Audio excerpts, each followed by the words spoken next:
I think what is so different and so exciting about the European Literature Days here this year in Krems, what is so unusual is how the writers from all over Europe are brought together, and the weekend is structured. The 3 days are structured around that. We all do usually one talk, one presentation, talk about our latest book or the reason we are writers to the public. And of course that's very valuable. That's wonderful. We write books for our public. But what makes it so special is the time that the organizers give for writers to speak.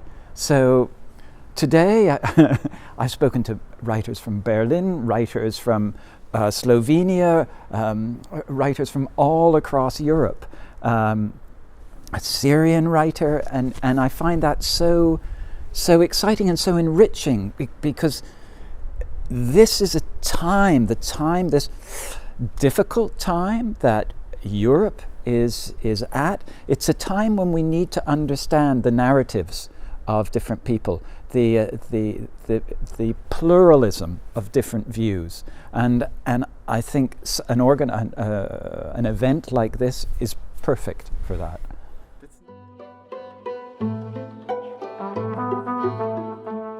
I would not be so presumptuous as to say what makes a good life for other people, but or for everyone, because there is no single answer. But I think for me, what is important is curiosity. Is it because to be curious about something else, to someone else, that motivates one out of one's closed circle. If you're curious to understand what another person thinks or feels and how they live, that enriches your life, and it also leads to understanding this multiplicity of views.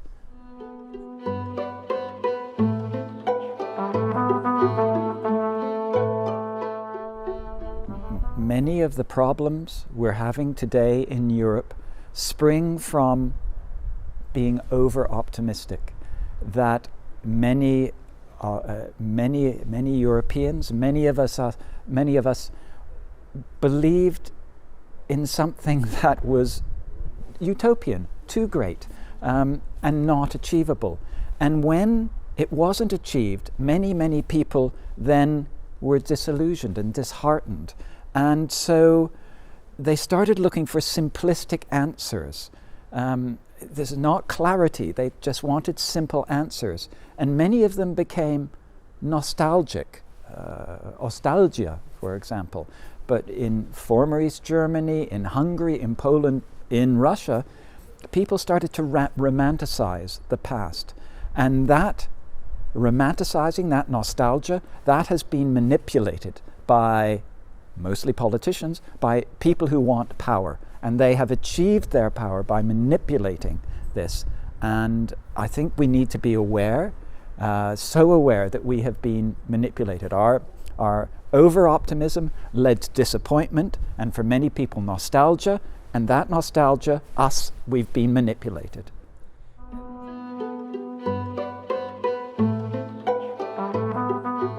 There are such a multiplicity of viewpoints. And I think to understand life better, we need to understand how another person lives that life. And when you open a book, you enter another life. You enter another way of thinking, and you empathize with the author, with his or her characters.